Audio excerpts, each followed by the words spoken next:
So Charles Barkley people did not like when he said that he's got him behind Kobe, which realistically, a lot of players have LeBron behind Kobe. But I know that, there's going to be a lot of people saying, oh, Charles Barkley, he's just an old head hater, and he wasn't good enough to talk about LeBron, this, that, and the third. Here we go with the foolishness, right? But anyway, Rudy Chair says, Chuck never wanted to go to ESPN. Funny how this is all started around the same time Jordan was announced he's going to NBC. Maybe Chuck wants to go to NBC. Maybe, but he signed a deal with ESPN, and we're going to hear him talk about that a little bit. So he'll be there. But it's very interesting how this is going to play out, right? Because Chuck, again, is not a guy that you can control. You can't tell him, hey, we're going to talk about this and we're going to talk about that. And you have to talk about this and you have to lean a certain way, right?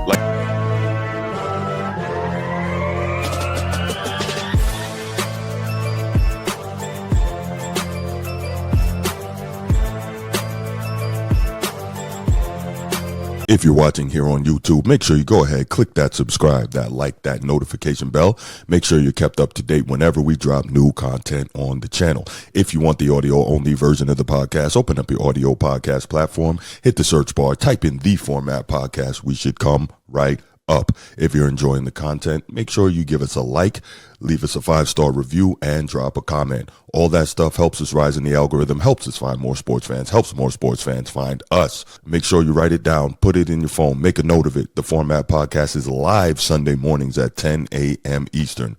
And finally, if you're really and truly enjoying the content we're delivering you, make sure you hit that join button. There's going to be exclusive content here just for you. So this one, I think is going to be interesting. Not just the topic, but overall how it's going to play out in the future. So by the thumbnail, obviously you can see Chuck won't be controlled.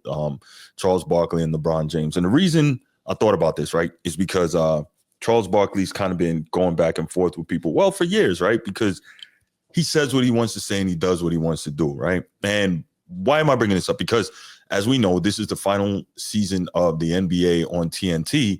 And now their show with Shaq and Kenny and Charles, they will be moving over to ESPN because now ESPN and of course NBC, they all have the media rights deal with the new TV deal for the league. And so this is the interesting part, right? We know that ESPN, you could just tell by watching, no matter how you feel, they have a certain slant and a certain agenda when it comes to covering the NBA, right?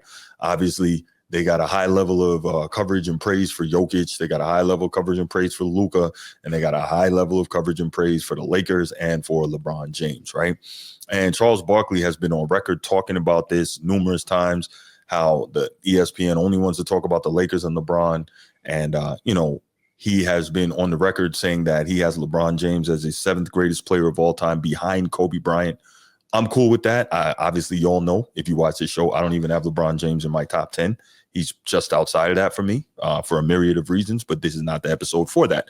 But yeah, so Charles Barkley people did not like when he said that he's got him behind Kobe, which realistically, a lot of players have LeBron behind Kobe. But I know that, there's going to be a lot of people say, oh, Charles Barkley, he's just an old head hater and he wasn't good enough to talk about LeBron, this, that, and the third. Here we go with the foolishness, right? But anyway, Woody Chair says, Chuck never wanted to go to ESPN. Funny how this is all started around the same time Jordan was announced he's going to NBC. Maybe Chuck wants to go to NBC. Maybe, but he signed a deal with ESPN, and we're going to hear him talk about that a little bit. So he'll be there. But it's very interesting how this is going to play out, right? Because Chuck, again, is not a guy that you can control. You can't tell him, hey, we're going to talk about this and we're going to talk about that. And you have to talk about this and you have to lean a certain way, right? Like if you remember back in the day, this is what, in the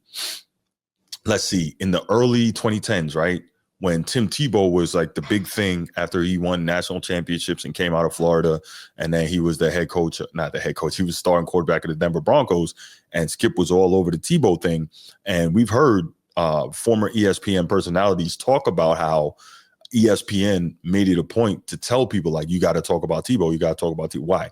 Because at the time he was really moving the needle, right? And now, we as content creators all understand, and we know that LeBron moves the needle, right? The Lakers move the needle. That's just kind of how media is, right? When something moves the needle, you continue to discuss it, you continue to show it, you continue to talk about it, because people are going to tune in for it, right? So it's one of those things. Now, that's not the only thing that you could talk about or discuss or what have you, but you kind of it's like playing the hits. It's like even when the Cowboys aren't good, people still talk about them. And that's what Jerry Jones has mastered, right? The attention, the business, getting money off of the Cowboys being an attraction, not necessarily, being competitive for championships. And so ESPN is big on that when it comes to the Cowboys, when it comes to the Lakers, when it comes to LeBron. So Charles Barkley has been getting into it with Gilbert Arenas. He's been getting into it with Kendrick Perkins about this. And so he recently said that he's got LeBron James as his number 7 player all time behind Kobe, which, I'm perfectly cool with that because I definitely don't believe he's better than Kobe. I mean, you just got to watch the two play. And I don't know how you could believe that LeBron's better than Kobe. But again, not the episode for that. So Charles Barkley was recently on, I don't know what network or podcast this was on, but he was with former ESPN personality and former college basketball head coach Dan Dakich. And they were kind of talking about his future with ESPN. This clip is about a minute and a half, and I thought it was really interesting. And I wanted to play this for you, and I wanted to kind of give my thoughts on it. So let's go. And you've been critical of ESPN, particularly their coverage of the Lakers. What are your thoughts as this is your last season heading over? Yeah, Dan, I'm not going to change. I'm going to do what I want to do. Nobody's going to tell me what to say or what to do. I thought I get upset. They're like the Lakers are contenders. I'm like, no, they're not.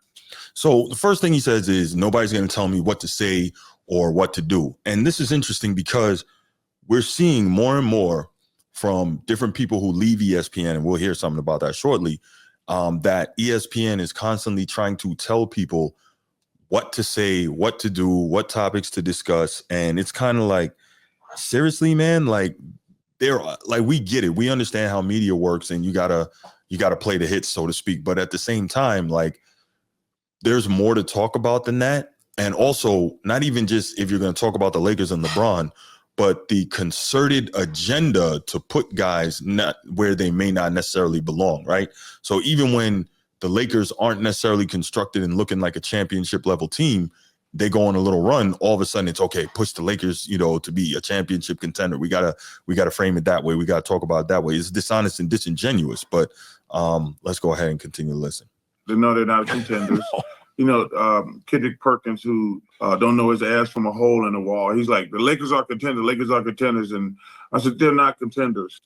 So Kendrick Perkins, even though at times he will go at LeBron, he doesn't really have it to go at LeBron. We know he's the guy that, he's on the LeBron tip, and he's always gonna, push that narrative as well. So I don't know, no one should think anything different, because even when sometimes he goes at LeBron for whatever, he still says that he believes LeBron is the GOAT and this, that, and the third. And I'm like, yeah, okay, no. Even Stephen A. Smith, who went at it very publicly with LeBron, over a number of weeks or what have you, he still is going to tell you that he believes LeBron is the second best player of all time. No, but let's go back to the clip. And clearly, if you lose in the first round, you're not a contender. But I'm not going to change my personality. Ain't nobody, they can't fire me. I make too much money to get fired. So they can't fire me. And first of all, they fire me. They got to pay me for 7 years, and I'm going to quit way before then. But they want to fire me. I would love for them to do that. The only decision we've been making is how long I'm going to work. And I've been going back and forth with TNT for the last 2 months, whether I'm going to work 2 years or 3 years. So that's interesting. He got it set up. He being Charles Barkley got it set up in his contract that if they fire him, they got to pay him out for 7 years. That's love right there. That is, I would love to get fired and be able to get paid chilling for 7 years. That's pretty cool. But if I really wanted to, I could stay for 7 years, which there's no chance of that happening. Zero. But I have made it. I'm making a decision whether I'm going to stay 2 years or 3 years, but it's more likely 2 years. But if they're going to fire me, they'd have to pay me for 7, which they're not going to do because I make too much money. So I'm not worried about getting fired. And nobody at ESPN is going to tell me what to say or do, period. So I like that. But again, it sheds light onto the whole premise of ESPN literally trying to push narratives by telling people what way to lean and what to say, etc. What you didn't hear there, and I would encourage you if you want to go and find that Charles Barkley, Dan Dakich interview. Dan Dakich talks about how when he was on ESPN, they offered him a national radio show twice. But what happens is that when he got offered that show twice, they were basically telling him that he got to talk about LeBron and the Lakers all the time. And he was like, nah, I don't want to do that. Like, if I will, if I want to talk about it, I'll talk about it. But they were trying to control what he talks about and have him push the narrative, and he wasn't with it. So, I thought that was very interesting. And again, we know that this is not new. We hear guys who will tell you about it. I think Russillo talked about it. Cowherd talked about it. Other guys have talked about it going back to the days. And I'm sure it wasn't just then. Obviously, it was probably prior to that. But, to when Tim Tebow was the hot topic, and, Skip Bayless was, Tebow and blah, blah, blah. Every day you want to talk about Tebow. ESPN was telling you, hey, work it in. Like, I think somebody was saying they were literally telling them like once every half hour or something like that, they got to bring up Tebow somehow. So it's like, man, that's not organic. You know what I'm saying? And like, that gets to the whole different thing of no matter how great LeBron has or hasn't been throughout his career, clearly, the media is a gigantic part of, pushing that narrative and helping him reach the levels that he has gotten to in terms of how he is perceived as a basketball player. When you have, for instance, and everybody's not to this level, obviously, but you have your Nick Wrights and you have your Shannon Sharps and, so on and so forth, and Kendrick Perkins and all these different players who continue to help the machine roll along to continue to help to, do that. So it is what it is. Yeah, Edward, you're 100% right that Chuck never wanted to work at ESPN because they work too hard for less money. He did say that they work too much. But again, I'm sure he's got it in his contract that he's not going to be trying to do all that extra stuff, right? He's not going to be like Stephen A, on a show in the morning and making the rounds on all the different shows and then, doing the pre and post game shows in the NBA. And now I'm sure it's in his contract what he's going to do and not too much more than that. So it is what it is, man. It is what it is. Yeah, so I kind of like that. I thought it was very interesting. I love the fact that Barkley's making it clear from jump that he will not be controlled. He's going to talk about what he wants to talk about, and he's going to talk about it how he wants to talk about it. And he's not going to let these dudes, tell him, hey, you gotta say that LeBron is the alpha and the omega, because he tell him, yeah, all right, whatever. He's not going for that. So I thought it was cool. And that was just something that I wanted to bring up and talk about briefly. All right, so I'm going to open the phone lines. I'm going to take 2 quick calls on this, and then we'll go get to the last topic and let you get up out of here and enjoy the rest of your Sunday evening. All right, 904-219-8264. 904-219-8264. Yeah, man, Charles Barkley is interesting. And it's funny, like, do you think on ESPN he could get away with talking about the big women in San Antonio? Probably not, right? A lot of people are going to complain about that. ESPN is it's a Disney network, and, I'm sure you're going to have a lot of women complaining and so on and so forth if he was to say stuff like that. Like him and Shaq, and not so much Kenny, but he and Shaq, they used to say some wild stuff on TNT. So it's going to be very interesting to see how much they try to, I guess I'll use the term neuter those guys in terms of how they talk and what they say, because I think if they do that, it's going to take a lot of the authenticity and the popularity away from that show. So we're going to see, because if they try to do that, it's not going to give you the same results that you were getting on TNT, right? Like, we get what you kind of stand for as a Disney company, but at the same time, you got to let them be them and present the show the way they present it, because if they don't, they're not going to be giving the fans what the fans have come to expect, and the show is not going to be popular anymore, and it'll probably be quickly canceled. So you got to think about that. Yeah, I think that's the problem, Udich. ESPN will probably water down Inside the NBA. They should have went to YouTube. Yeah, that would have been interesting. Steve, you're an idiot. Man. Yeah, they probably will try to water down Inside the NBA. But, I mean, if you're smart, right, Chuck and Shaq and maybe the producers, if they're bringing any producers with them, I don't know.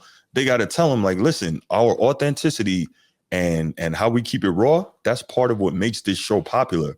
If you try to, make it too family friendly or water it down or what have you, the show is not going to have the same level of popularity. So you can't do that. Even if I think it's definitely going to have an different feeling. All right.